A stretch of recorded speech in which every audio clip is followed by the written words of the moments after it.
Hej, velkommen til den her YouTube-video fra Ancards. Vi har fået nogle PSA-kort tilbage fra grading, som vi sendte ind i løbet af efteråret. Der er 2 submissions samlet. Og vi vil bare lige lave et lille grading reveal og snakke lidt om, ligesom den forrige video. Hvad er det egentlig, vi grader som card store, og hvad synes vi er sjovt? Der er nogle af 70 kort, så jeg synes bare, at vi skal komme i gang.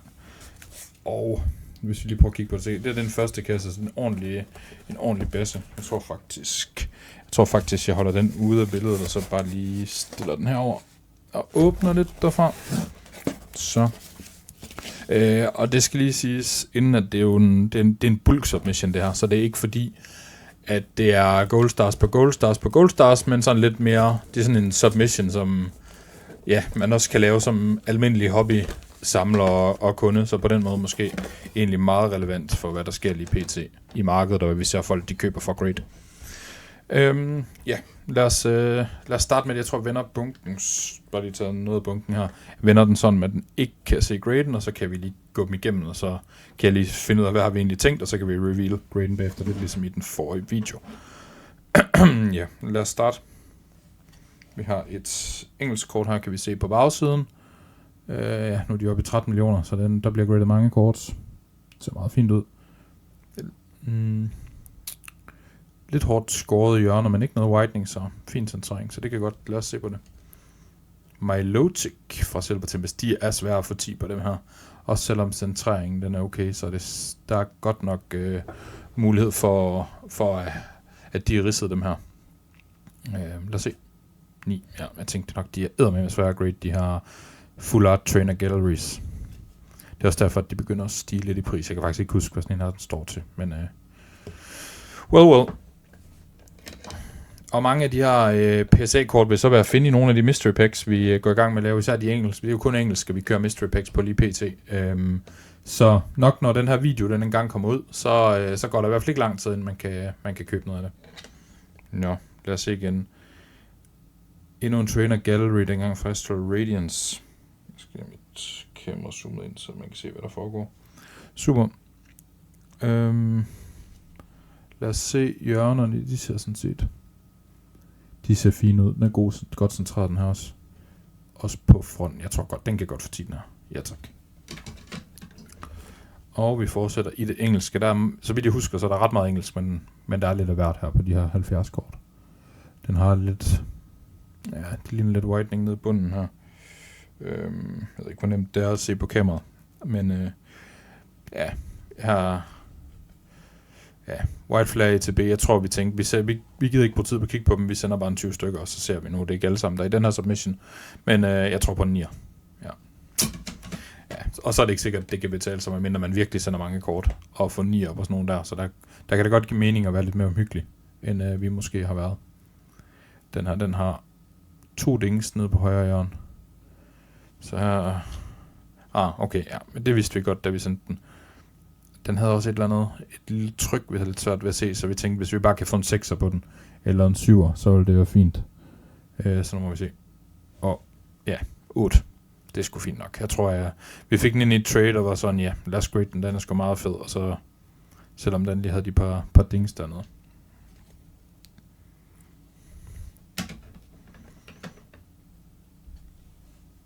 Og prøv at kigge lidt på den her.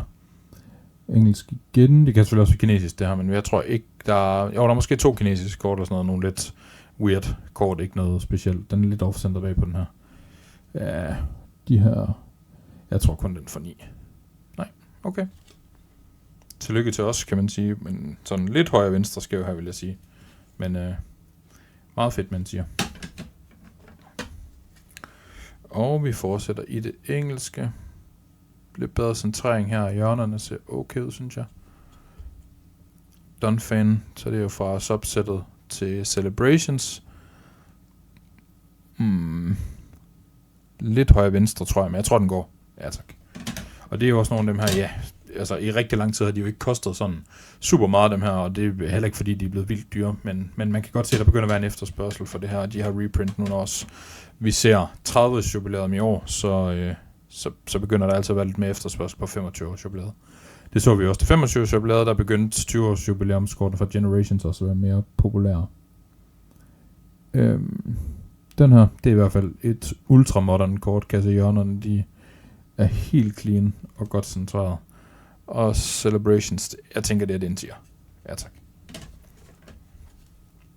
Og de fleste af de her Celebrations-kort kom faktisk fra en, der ville sælge sin samling til Malmø Gaming Week. Og havde en masse, ikke nogen af de sådan, jo, der var en enkelt Blastoise og en Venusaur, men ikke nogen Charizards eller nogen af sådan, de er rigtig dyre, men der var en masse fedt i. Nå, den har et ding på toppen. Det her, det bliver i hvert fald max en 9'er. Det virker mærkeligt, at jeg vil sende noget, der har... Man kan se det heroppe i højre hjørne. Ja, 9. Okay. Vi har også den helt store blitz på lige nu, men... Ja, går den, så går den. Det kan godt være, når man kigger i et andet lys. Ej, jeg synes stadigvæk, at den er sådan lidt løftet deroppe. Den er ikke hvid, men den er løftet lidt. Så det er fordi, når den reflekterer lyset, så ser det hvidt ud, men ja. Ja, går den, så går den. Og en Garchomp level X. Og ja. Den tror jeg den klarer kortet. 10. Okay, det var rimelig decent. Vi prøver at tage en stak mere. Nu er det ikke fordi, at det skal være verdens længste YouTube-video, så det er ikke fordi, vi bruger også 100 år på at analysere hver kort og sætte priser ind og sådan noget. Men ja, vi går bare igennem. Jeg kan lige lave en lille shoutout. Vi kommer jo nok til at have mange af de her, både PSA Mystery Packs og PSA-kortene, kommer selvfølgelig salg på vores webshop og i butikkerne i Aarhus og København. Men vi kommer jo også til Copenhagen Gaming Week fra den 12. til 14. februar, så der vil man kunne finde os ude på midten af gulvet i nogle af de store stande, hvis man er på udkig efter noget forskelligt. Der kommer vi i hvert fald til at tage en masse af det sjove med fra begge butikker. Nå. Okay, vi fortsætter på noget engelsk. Hjørnerne ser sådan set okay ud, synes jeg. Team Rockets Giovanni Destined Rivals var jo også kendt for at være scoret pænt, så jeg tænker, at det bliver en 10'er. Og ja, det kunne også godt være noget Destined Rivals der, men i hvert fald rigtig pænt scoret, ikke noget widening. Ja, og så når den store blitz den kommer på, så er der sådan lidt silvering oppe i toppen. Det er der på en del af de her ETB-promoer, så hvor hårdt de er på det, det er lidt forskelligt, men lad os se. 10. Det er altså et fedt kort det her, og Shinji Kanda, det bliver ikke mindre populært for tiden, så et fedt kort at få en 10'er på. Og den rører i hvert fald i vores Mystery Packs. Ja, vi kigger videre. Her har vi lidt højre venstre skævt. Hjørnerne ser fine ud. Vi har også set, det kan gå, men jeg tror også, vi besluttede, da vi satte den her Meloetta, at det var egentlig okay, hvis den ville for 9. Vi skulle bare have noget afsted. Ja, som I kan se, så højre venstre centreringen bagpå er altså ikke det, der trækker ned. Nu vil vi se 2 kort i hvert fald. Hvis resten det er pænt, så det er også det nogle gange, hvis man bare sender nok kort, så nogle gange så går den, og nogle gange så går den ikke, og så kan det jo også være, sådan er det jo også den anden vej, at hvis man har nogen, der virker som sikre 10'er, jamen så kan de også sagtens, altså så kan det være, der er noget, man ikke kan se, som gør, at de kan 9, eller at, ja, som mange populært siger, graderen har haft en dårlig dag. Så ja, så nogle gange så kan det godt betale sig at udjævne de her sådan, den her volatilitet ved bare at sende meget. Fordi så er der nogen, der går, og nogen, der ikke går. Så går det lidt begge veje. Her har vi også noget pænt skåret engelsk, godt centreret. Team Rockets Murkrow, de her er svære at få 10 på. Generelt i hvert fald Illustration Raresne generelt, men Destined Rivals har så været pænt skåret, så 10.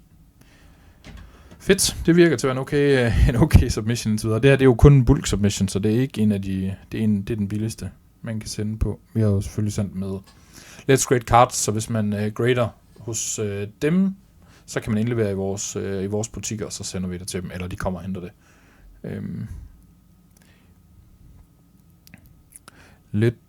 Lidt hår på højre hjørne. Jeg ved ikke, om det er svært at se. Man kan se det her, tror jeg. At det er sådan... Nå. Noget jeg ser den, jeg ikke kan se den. Nogle gange så fanger kameraet det lige. ETB-promo. Lidt højre venstre skæv. Og lidt bagpå. Jeg tror ikke, den går. Nå. Det er en god grader, vi har haft her. Hjørner. De ser sgu meget fine ud. Centring er okay. Thunderous Black Bolt ETB promo. Nice. Og vi har igen fine hjørner. Godt skåret. Beatrill. Ja, der var lidt med centrering på den her, så vidt jeg husker. Den var sådan lidt skæv. Sådan shiftet på en eller anden måde. Ikke sådan rigtig højre venstre eller top bund, men sådan lidt mere skråt. Så vi også bare sådan, ja. Bliver det en 10'er, så er det fint, og bliver det ikke, så er det også fint. Nice. Kigger vi lidt her. Der er lidt som om, der er lidt lige der lige kunne fjernes, have været fjernet med en klud inden, men ja, nogle gange så tæller det. Nogle gange tæller det ikke. Den her, den tror jeg ikke, vi får, fordi den er lidt højre venstre skæv, og det er også et kort, der begynder at blive lidt dyrt, og vi har nemlig ikke fået nogen upcharge på den her submission. Så det er også sådan lidt, hvor meget kan gå, og hvor meget kan ikke gå. Men vi rammer rimelig godt i den her, vil jeg sige. Nå, lad os fortsætte. Også en flot bagside, godt centreret, lidt sådan lidt venstre højre skæv, lidt modsat af hvad de andre har været. Superior, fint foran. Ja. Så ud fra hvad der ellers har været submission, så er det nok en 10'er, men det kan også godt være en 9'er. Ja. Vi kunne heller ikke ramme dem alle. Og det er præcis det jeg mener med, at nogle gange så kan det godt betale sig bare at sende 6, man er i tvivl om. Nu har vi så fået en 4-5 stykker ud af de 6. Der har vi været heldige, men altså er der bare 20% af dem, der bliver 10, så er man jo stadigvæk glad, hvis man på en eller anden måde har afskrevet dem på forhånd. Så ja. Nå, sidste kort for den her lille delmængde af bunken. Fin bagside. Kan ikke se noget, der skulle kunne tale fra en 10'er.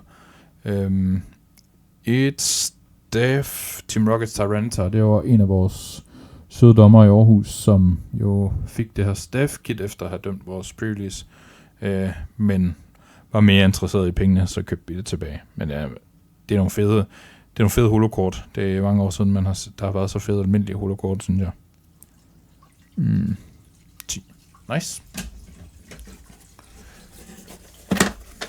Og vi fortsætter. Bunken, der er masser endnu.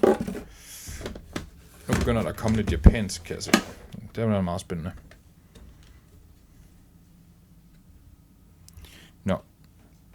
En masse af de her japanske gym event promos. Jeg har sendt både noget, hvor jeg tænkte, det går nok ikke, og så har jeg sendt noget, hvor jeg sådan, det skal blive en 10'er. Så, ja, lad os bare, dem kan vi løbe sådan okay hurtigt henover. 10. Og lidt, ja, der er vist ikke så meget at kommentere på det her. Charizard i 10 er fedt. Er det en 9'er, så ja. 10. Der er godt nok lidt trods alt forskelligt. Jonas Belli, Watchell promo, det er sådan en box purchase, de havde i Japan, hvor hvis man købte en, hvad er det nu, der hedder, Battle Partners box i Japan, så fik man sådan her med, og så blev de selvfølgelig solgt dyrt i Europa. Klassiker. 10. Nice. Flere gym promos. 10. Flere gym promos til de her to, der kom cirka samtidig, så det ville være fedt med nogle sequential pairs af dem her i 10. For eksempel det her. Og nu er der jo ikke japanske kort i vores mystery packs, så de her, de kan erhverves på hjemmesiden inden alt for længe. Ej, de er ikke sequential. Jeg håber, der ligger nogen inde i midten. Det virker dumt. Ja, ikke sikkert, man kan erhverve sig et sequential pair alligevel. Kører videre. Burger Chew. Den var jo super dyr til at starte med, og vi sendte faktisk nogen ind på Value Plus, hvilket viste sig ikke at give mening overhovedet. Men vi sendte også nogen på bulk. Så. 10. 10. 10. Og 10. Nå, så begynder der at ske noget andet nu. Sun and Moon Umbra and Secret fra Sun and Moon base settet. Det er sådan noget her, jeg tror, de er svære at få 10 på. Hvis jeg havde troet ikke det på en 10'er, så ville jeg aldrig have sendt den på bulk submission. Så ville jeg have taget en, fordi jeg alligevel regner med, at man får upcharge, hvis den giver 10. Der skal nok være noget med centreringen, den er lidt højre venstre skævt i... Ja, jeg tænker ikke, den får 10. Nej, de er svære at få 10 på dem her. Mere engelsk. Noget Hollow Bleeds. Jeg ved ikke lige, om jeg kom til, om jeg havde den anden ordentligt inde i frame. Men hvis I vil se den ordentligt, så får jeg lige se den sådan her. Det er med også at sørge for, at den er inde i frame nede i det nederste kamera. Majestic Dawn. Jeg kan se, at der er noget skidt der på kortet. Der enten så har det været på kortet, eller så er det kommet ind i slappen. Jeg ved ikke, om man kan sådan stille den skarpt nok. Jo, det kan man godt se. Hollow Bleeds. Egentlig fin hollow. Et par dings. 6 eller 7. Kunne være fedt med en 8, men jeg tror mest på 6 eller 7. Nice, så er det helt sikkert noget skidt, der er kommet ind i slappet. Så tak for det til PSA. Ej, hvor det irriterende. Men ellers et virkelig flot kort. Ja, her har vi noget Snorlax fra Lost Origins Trainer Gallery. Som sagt, de her de er sygt svære at grade. Og hvis jeg ikke havde troet på en 10'er, så havde jeg nok heller ikke sat den på bulk, så 9. Ja. Der mangler vi ikke mange af dem der. Her har vi igen lidt med centrering på bagsiden, men det har vi det ved vi jo, det ikke betyder så meget længere. Og det er sjovt nok en Pikachu igen. De ligner hinanden ret meget, synes jeg. Lad os gætte på 10 igen. Nice. Glaceon Majestic Dawn. De er svære at grade dem her. De er meget hollow, og den er meget lys, så der er det nemt at spotte ridser i. Skal vi lige se bagsiden. Ja, der er lidt sådan større dernede. Skal vi se, om den kan stille skarpt på det. Ja. Jeg tænker ikke, den kan få mere end 8. Det vil undre mig. Ja. Og hvad kigger vi på? Vi kigger på den første edition. Nej, det var en, vi fik ind i en samling, der var sådan overraskende pæn faktisk. Og vi tænkte, ja, det er selvfølgelig ikke det er ikke en 10'er eller tæt på, men der er ikke noget hollow, der kan trække ned, så den kunne godt få 7. Den har lidt mere, så den kan også godt få 6. Jeg tror sgu ikke, den får 8. 7. Det er fint nok.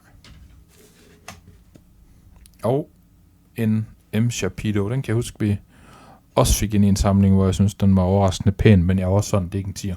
10'eren er også blevet rimelig dyr nu, efter Mega det kom tilbage, så jeg tror, vi er på 8 eller 9. Yikes.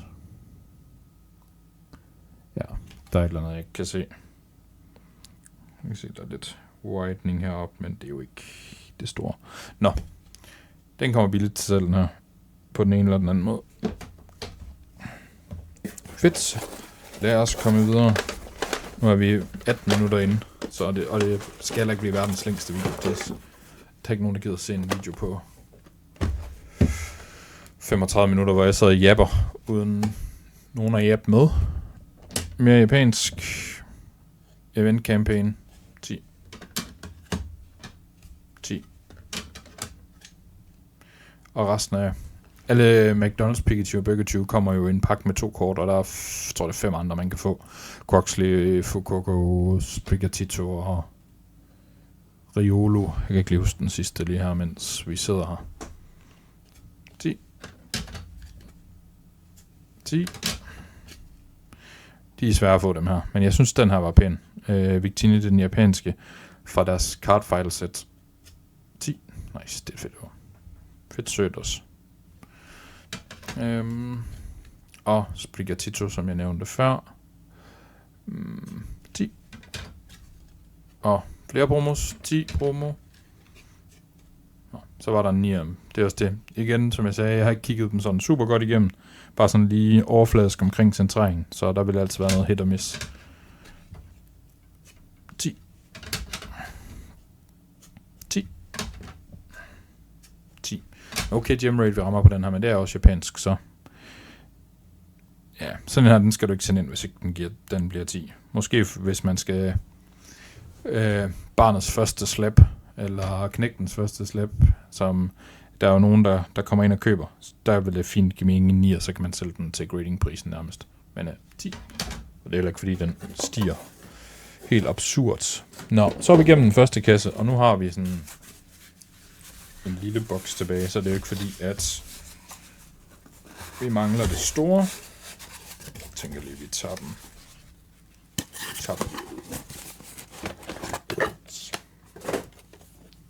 Så, der er i hvert fald noget mere Celebration, skulle jeg se. Yes. Lad os bare køre. Japansk. Burger Chew 10. Ja, vi har set Burger Chew, så det behøver vi ikke at dvæle så meget ved. Fukugo 10. Fukugo. Ja, den træk vi i nærmest alle de pakker, vi åbnede. Luxury.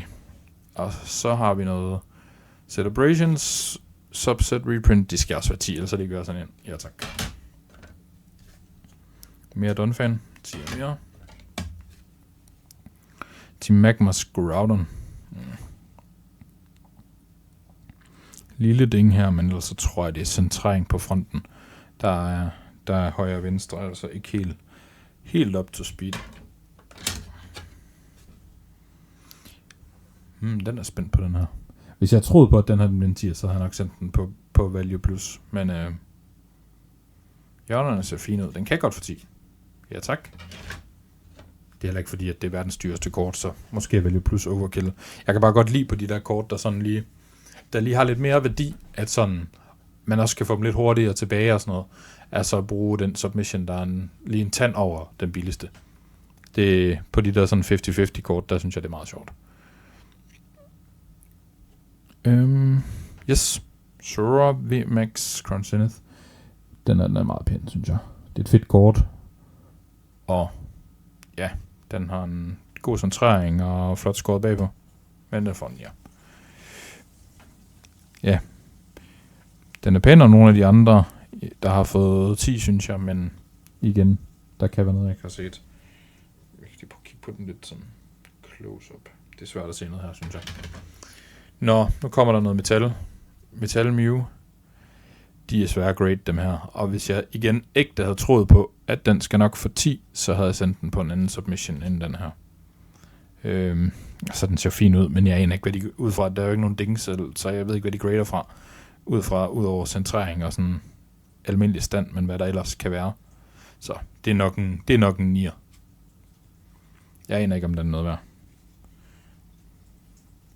Jeg kan se, at jeg holder for højt op, når jeg revealer grade. Meget fed. Den tror jeg ikke kommer i de nye Mystery Packs, fordi den er noget tungere end de andre slaps, så den kommer nok i en eller anden case og bliver displayet ind i butikken. Vi har fået nogle lidt forskellige prototyper hjem herop til Card Show på nogle cases. Sidste gang til Card Show blev der solgt rigtig, rigtig mange Cards cases, noget som til dem, der ikke ved, hvad det er, så er det sådan en her, hvor der lige står en cards, og så kan man putte et slap herinde i forskellige farver. Så der kommer nogle flere farver og nogle flere modeller og noget halløj. Kan de prøve at vise en af dem, ikke fordi den i farverne er skabt til guldmew, men bare lige for at se om slappet kan passe deri. Så nemt er det heller ikke at få af. Så